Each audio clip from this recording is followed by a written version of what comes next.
Selamat Hari Natal 25 Desember 2025 kepada saudara-saudaraku yang pada hari ini merayakan Natal dengan penuh sukacita. Dan buat saudara-saudaraku yang merayakan Natal di dalam suasana dan kondisi terdampak bencana banjir, semoga Tuhan segera memberikan kebaikan-kebaikan, diawali dengan Damai Natal 2025. Semoga momen Natal ini menjadi awal dari segala hal-hal baik dalam kehidupan bermasyarakat, berbangsa, dan bernegara. Kasih Natal adalah selimut hangat bagi jiwa-jiwa yang merindukan kedamaian. Selamat siang, saya Ngurairlin Punarbawo dari Kubu Tambahan Buleleng, Bali. Pada siang hari ini, saya ingin membahas sekaligus mengupas persoalan daerah otonomi khusus Aceh.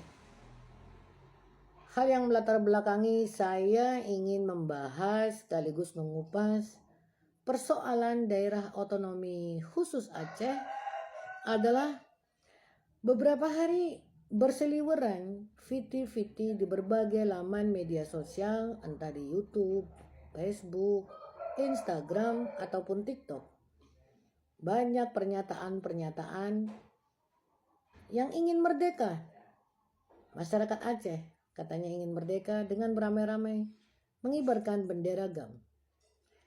Itulah alasan mengapa saya ingin membahas persoalan daerah otonomi khusus Otsus Aceh. Otonomi khusus Otsus Aceh adalah kewenangan yang diberikan secara luas oleh pemerintah pusat kepada pemerintah Aceh untuk mengatur urusan pemerintahannya sendiri secara mandiri, mengakui keistimewaan historis, budaya, dan agama yang kuat di daerah Aceh, yaitu Islam. Termasuk juga diberikan kebebasan untuk menerapkan syariat Islam, termasuk mendirikan, membentuk lembaga-lembaga sendiri seperti MPU, Majelis Permusyawaratan Ulama, dan Peradilan Syariah. Serta diberikan kebebasan serta keleluasaan kepada pemerintah Aceh untuk mengelola sumber daya alam termasuk migas yang lebih besar. Tujuannya adalah meredam konflik sekaligus juga mempercepat pembangunan di Provinsi Nangro Aceh Darussalam. Landasan hukum dan dasar hukum yang kuat dalam hal ini adalah Undang-Undang Nomor 11 Tahun 2006 yang mengatur tentang otonomi khusus di beberapa wilayah. Salah satunya adalah Nangro Aceh Darussalam. Yang menjadi pertanyaan saya adalah, meskipun menerima dana otonomi khusus atau DOKA, dana otonomi khusus Aceh DOKA yang sangat-sangat besar. Dari data yang saya baca, tingkat kemiskinan di Provinsi Nangro Aceh Darussalam sangat tinggi. Masih tinggi dan tinggi. Apa faktor-faktor yang menyebabkan tingkat kemiskinan di Provinsi Nangro Aceh Darussalam masih tinggi? Padahal pemerintah pusat menggelontorkan dana yang tidak sedikit. Saya ingin menjelaskan sedikit kepada rekan-rekan pendapatan asli daerah Provinsi Nangro Aceh Darussalam. Sebagai pendapatan asli daerah itu sangat-sangat kecil dibandingkan dengan kebutuhan dan keperluan Aceh sebagai provinsi untuk mengelola daerahnya.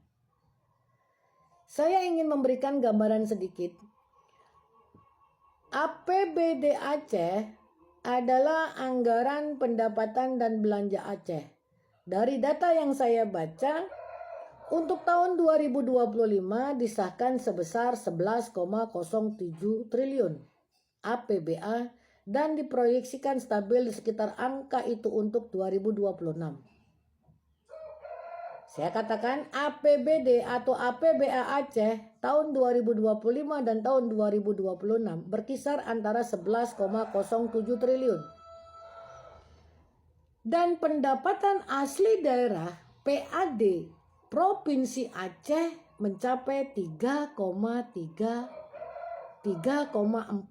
triliun hingga Agustus 2025. Belanja terbesar APBD masih didominasi oleh belanja operasi.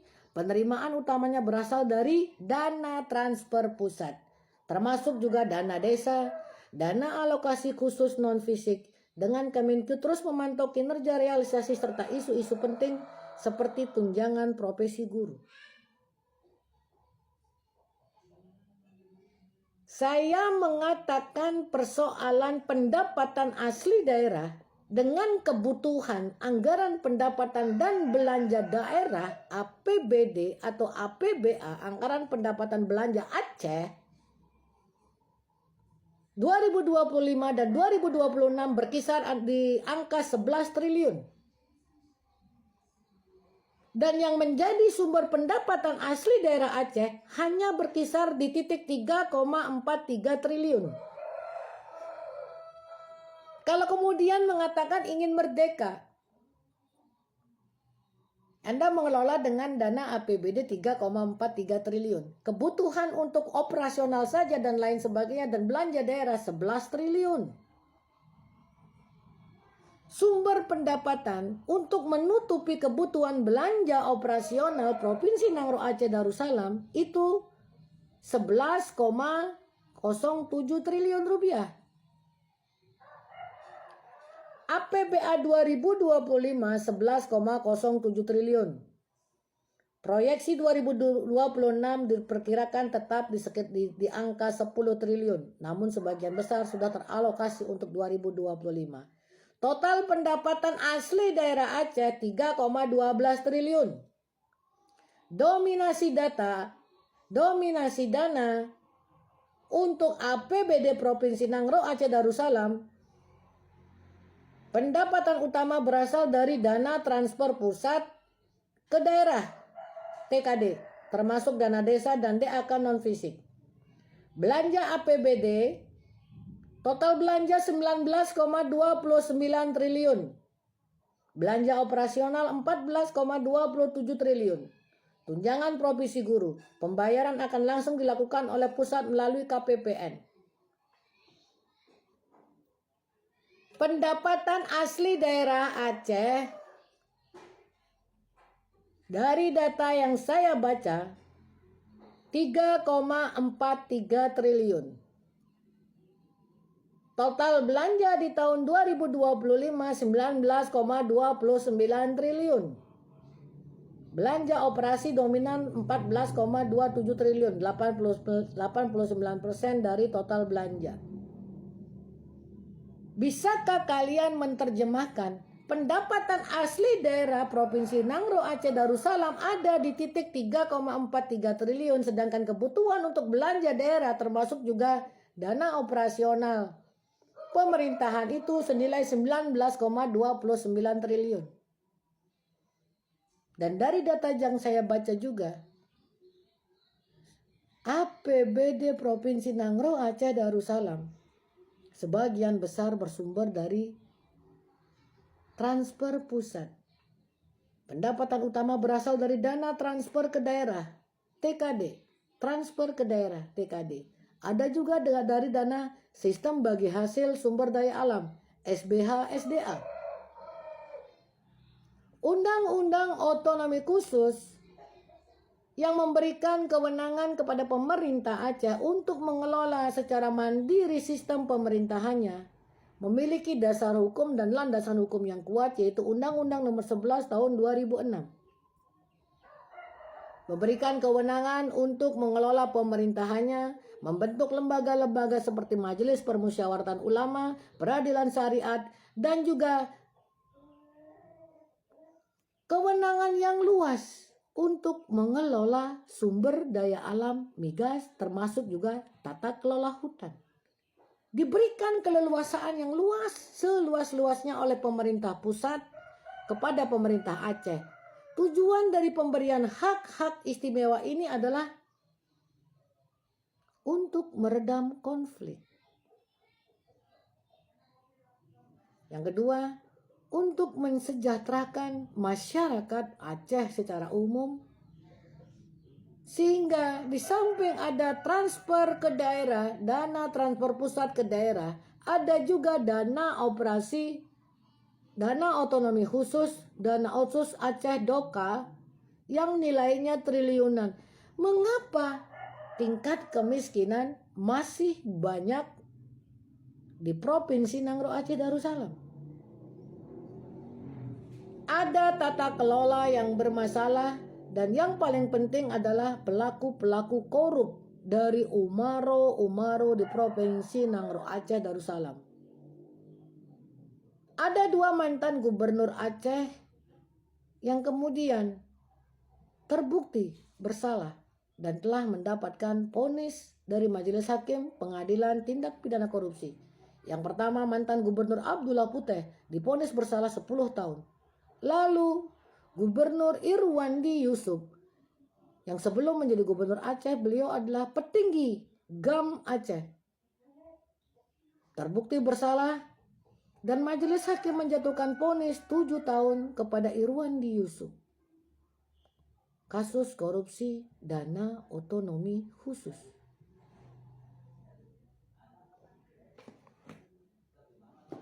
Diberikan kewenangan yang luas, diberikan kebebasan mengelola pemerintahan secara mandiri, diberikan keleluasaan untuk mengelola sumber daya alam termasuk migas, diberikan kewenangan dan kebebasan membentuk lembaga-lembaga baru seperti Majelis Permusyawaratan Ulama atau Peradilan Syariah, penegakan syariat Islam di wilayah Nangro Aceh Darussalam. Yang menjadi pertanyaan saya adalah, mengapa Majelis Permusyawaratan Ulama Aceh tidak memasukkan dalil-dalil persoalan korupsi alias maling yang dilakukan oleh seseorang yang diangkat menjadi umaro atau pemimpin di suatu wilayah? Syariat Islam dan hukuman cambuk hanya diperlakukan kepada perilaku-perilaku yang katanya dianggap melanggar norma-norma agama, seperti perselingkuhan ataupun penggunaan miras. Bukankah maling itu pun melanggar norma-norma agama dan norma-norma kesusilaan? Mengapa Majelis Permusyawaratan Ulama tidak memasukkan dalil dan klausul memberikan hukum cambuk ketika ada umaro yang kena OTT KPK? Dicambuk saja dulu sebagai efek jerah, dicambuk di hadapan umum, di halayak umum, lalu kemudian diserahkan kepada Peradilan Nasional. Agar supaya apa? Ada rasa keadilan. Jangan hanya masyarakat yang dikenakan hukuman cambuk ketika dianggap melanggar norma-norma agama dan norma-norma kesusilaan. Bukankah pemerintah Aceh diberikan kebebasan dan keleluasaan untuk mengelola pemerintahannya, termasuk juga mengelola secara luas sumber daya alam yang ada di daerahnya? Sangat-sangat istimewa sebagaimana yang diatur dalam Undang-Undang Nomor 11 Tahun 2006, Undang-Undang Daerah Otonomi Khusus. Ada 2 mantan gubernur dan petinggi Aceh yang terbukti bersalah. Abdullah Puteh yang menjadi gubernur periode 2000 hingga 2004, korupsi pengadaan helikopter. Membeli helikopter dikala masyarakat masih banyak yang ada di bawah garis kemiskinan. Abdullah Puteh dinyatakan terbukti bersalah lalu dijatuhi hukuman 10 tahun penjara. Lalu kemudian Irwandi Yusuf, gubernur periode 2007-2012 dan 2017 hingga 2018. Irwandi Yusuf yang pernah menjadi petinggi GAM menerima suap terkait pengalokasian dana otonomi khusus Aceh Doka tahun anggaran 2018 serta gratifikasi terkait pembangunan dermaga Sabang. Majelis Hakim Pengadilan Tindak Pidana Korupsi menjatuhkan hukuman 7 tahun penjara dan mencabut hak politiknya. Pertanyaan saya, penetapan dua Umaro Aceh akan dikenakan hukum cambuk sesuai dengan hukum syariah yang ditegakkan di Nangro Aceh Darussalam.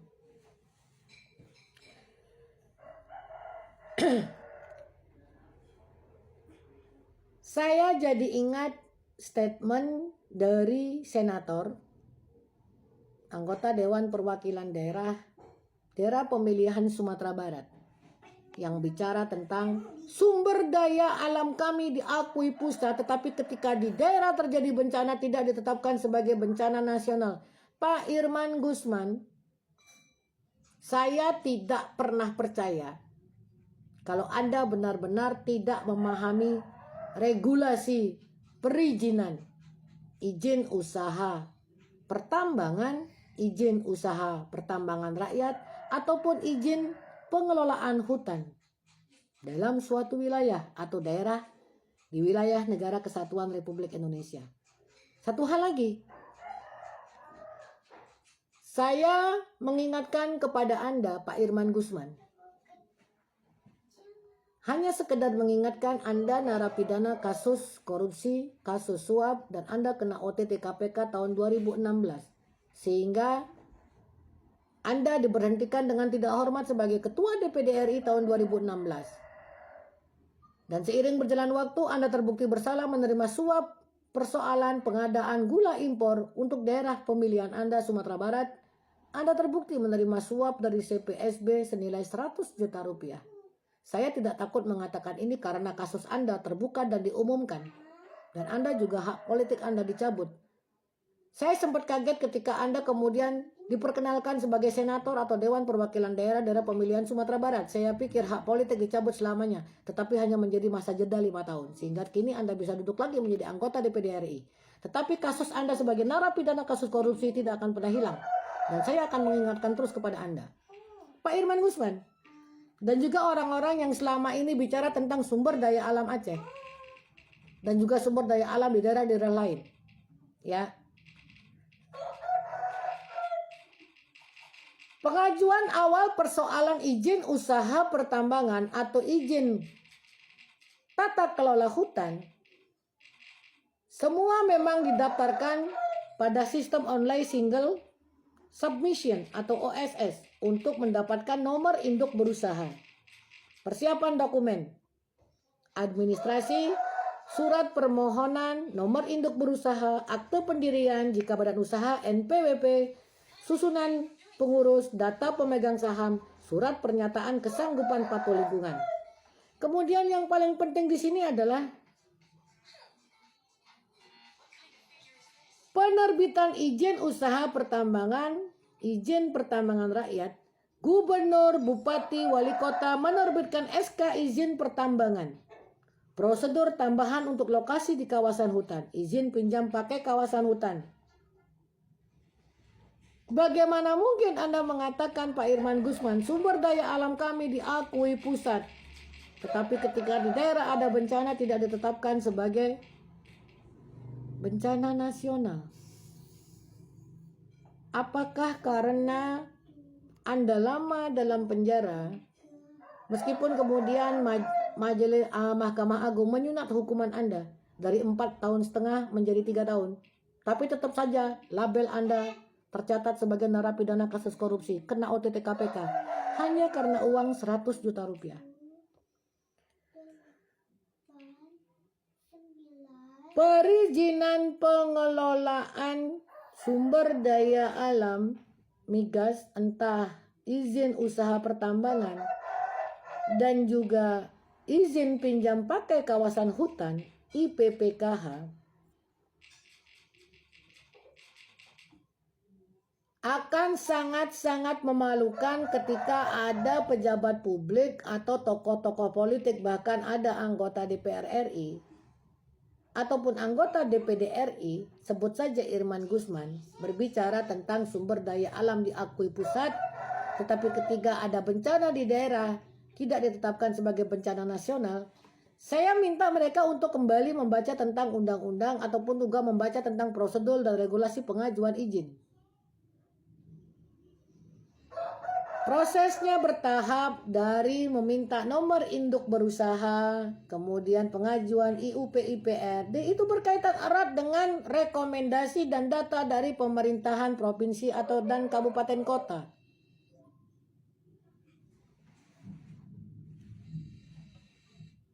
Setiap orang bisa membuka dokumen rencana pengelolaan pertambangan rakyat yang memuat tentang metode pertambangan, peralatan, besaran, nilai, dan juga pertanggungjawaban dan kesanggupan tentang tata kelola lingkungan. Dan khusus untuk Provinsi Nangro Aceh Darussalam, dalam Undang-Undang Nomor 11 Tahun 2006, diberikan kewenangan, kebebasan, dan keleluasaan dalam mengatur pemerintahannya, termasuk juga mengatur tentang pengelolaan sumber daya alam migas dan lain sebagainya. Pertanyaan saya, telah diberikan kebebasan dan keleluasaan yang begitu besar, bahkan APBD daerahnya sebagian besar, bahkan hampir 75% bersumber dari dana transfer pusat atau dana transfer pusat ke daerah. Apakah tidak malu berkoar-koar ingin merdeka? Selamat siang, saya Ngurah Ellen Punarbawa dari Kubu Tambahan Buleleng, Bali.